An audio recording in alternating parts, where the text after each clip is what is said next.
been in a game that was that wet and that blustery? I was up in the box, so it was great for me. That's tough conditions. It's tough on everyone. You saw the ball bouncing around out there a lot today, and that's not indicative of how we play, and it really hasn't been how Cal's played either. So I think conditions had a lot to do with that. As a quarterback, I mean, when it's that wet, I mean, Marcus's numbers weren't great, but it's almost like he did play well based on the fact that it was so bad. I couldn't throw a wet ball at all. I couldn't throw it 10 yards. I kind of think they had a little bit of that problem. Marcus, I thought he threw it great. He had a couple that were tough with the weather.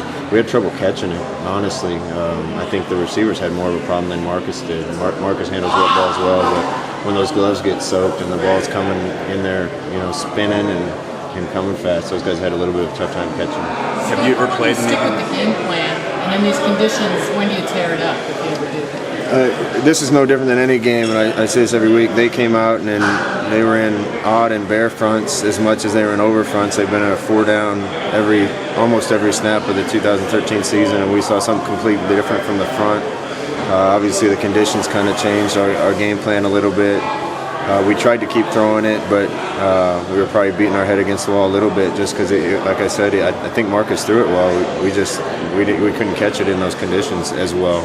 And it's a good thing we got some turnovers and ran the ball well. Coach, given that in a game like that as a player or a coach with conditions like that? The wettest one I ever played in was at Kansas in 1997, my senior year, and it was similar except it was 35 degrees.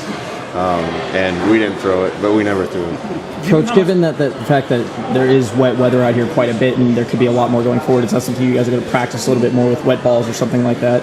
No, I think it's maybe more of a function of recruiting guys that don't have a problem with that. And it really is simple as it comes down to guys with big hands can control a wet ball, and to me ones without don't do a great job of it. And Marcus, doesn't bother him at all. This was unusually wet. We sometimes get some sprinkles around here, but nothing like this. So I thought our kids actually handled it pretty well. I know you guys always preach next man up, but when D'Anthony goes down like that, you're not going to have. How much does the game plan change there? We don't change the game plan.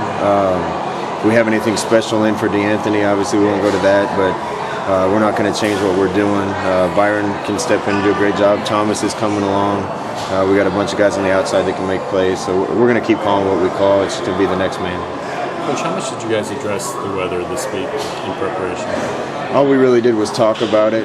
We're going to prepare the best that we can to get our team ready and play whatever the conditions are. And we weren't expecting it to be like this. I think the weatherman said on Tuesday it was 10% chance of rain or something. And then I don't know how they didn't see the typhoon from Japan coming across the Pacific, but our team, I thought, responded and played pretty well. A lot of the guys said their favorite thing about this is, hey, we could have made excuses. We could have said, well, this weather was coming in, but they didn't, and they credited the coaches to getting that in their minds. How did you guys do that? It's not convincing them to play in the rain. It's just developing mental toughness along the way. We got a lot of kids that are very mentally tough and that are really excited about playing football. And when you get a chance to play football, you don't get too many chances in your life. So you go out there and do the best you can in whatever the situations are and seize the moment. Got a chance.